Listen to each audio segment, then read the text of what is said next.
Kança өлkө катышкан конкурстан биринчини алдыңыз? 111. 111, жакшы.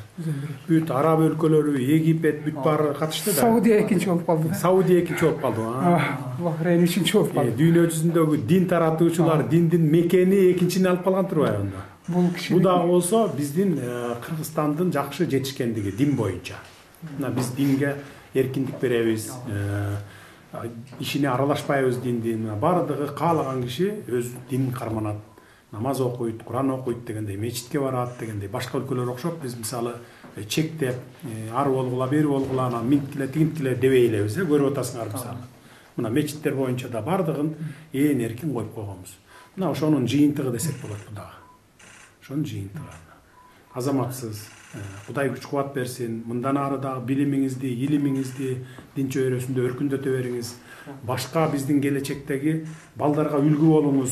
Жаш муундарга үлгү болуңуз, мектепте окугандарга, студенттерге дегендей.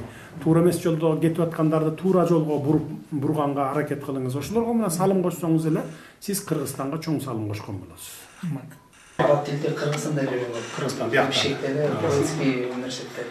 Чет өлкөдө кайсы жерде окудуңуз дин боюнча? Чет өлкөдө окуй элекмин, эми окууга баратам. Эми? То есть Кыргызстандан чыкпай туруп эле. Мадина биринчи курста. Кыргызстанда окуйт. Сиз окуттуңуз да ошону? Бизге ушул Кувейт университеттен кийин жумушка келди. Анан бул киши менен заниматься этип калдык, ошол неме кылып. Анан Кудай буйруп, былтыр конкурска өзү катышам деп аракет кылып калды. Куранды мурун эле жаттаган экен атасынын кеңи менен. Анан кийин бул жерде кошумчасы Курандын тафсири дейт, арабча мааниси менен катышамын, араб өлкөлөрүнө барып деп. Жылда бир ушул 42-нчи жолу өткөзүшү Сауд Араб өлкөсүндө падышасынын атынан арналган бүткүл дүйнөлүк конкурс бар.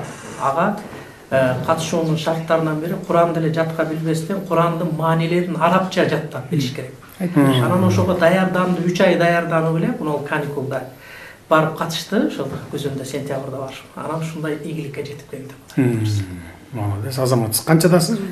Азыр 24-тө. 24, келечек дагы алдыда экен. Аманчылык берсин Кудай. Күч кубат берсин. Ол 400 жыл болгон Курандын көчүрмөсү. Бул өзү 400 жыл болгон Куран экен, бирок ошону баягы жаңылап, мынакей сүрөткө тартып туруп, анан кийин жаңылап чыгарып койгон болсо экен да. Ашак бул өзү саналуу эле бир 2-3 экземпляр болсо керек баягы немеси. Өзүнүн оригиналы. Анан муну ушундай жаңылап чыгарып койгон экен. Ошол Куранды текти көрүп атам. Жерде ошол Куран аяттар жазылган экен. Аяттарын көрсө. Бери караңыз.